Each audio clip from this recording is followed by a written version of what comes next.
you're struggling to deal with the loss of so many people in one tight knit community.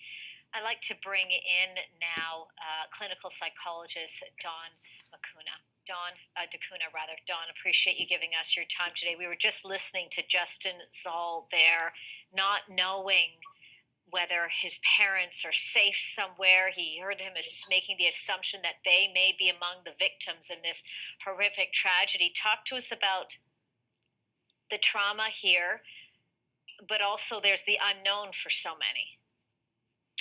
Right. Well, I think part of what's going to make this very, very challenging for the many families that are involved and all the Nova Scotians is that there are so many unknowns. This was a particularly violent. I mean, it's the worst in Canadian history, but it seems that it was really quite intentional.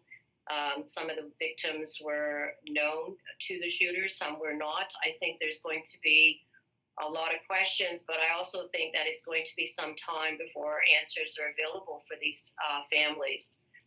And on top of what everyone is going through with COVID-19. So what advice would you give them? A small community, all grieving now, very close-knit.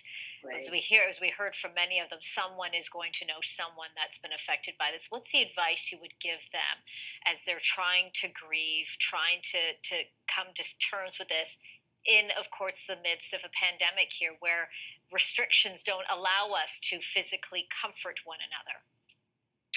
Right. Well, I think that's going to be one of the challenges for this community. Small communities do, in fact, tend to be very tight and very close, as you said, and everybody knows everybody else in one way. So in this community, so many people are going to be affected. And, our traditional ways of showing support and help in healing, helping one another heal, really does involve physical proximity and touching and hugging, and none of that is possible right now. So I think the best options are going to be staying socially connected, physically distant, but socially connected, probably online, I think will become more necessary or more popular for small communities. I want to talk about the RCMP, those police officers, those on the front lines, first responders as well. I did speak with one of them who knew Heidi Stevenson. All of them are just in shock. Many of them hearing the calls coming in, the phone calls coming in, many of them attending the scenes, and yet are back on the job at 6 a.m. this morning to do what they've what they're dedicated to do. So let's talk about those individuals day in and day out having to not only deal with other people's grief, but now they have to grieve themselves while still trying to maintain what they do each and every day. Right.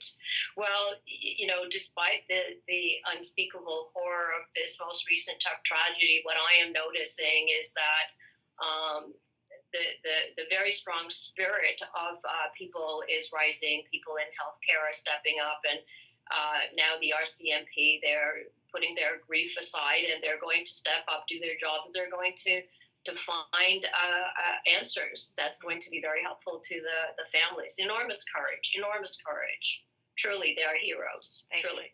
Certainly are heroes, absolutely, as are those in Nova Scotia as well. Those victims are known as heroes as well. Yes. Clinical psychologist Dawn DeCunha, appreciate you helping us through what is an extremely difficult time and will be so for many weeks and perhaps months to come.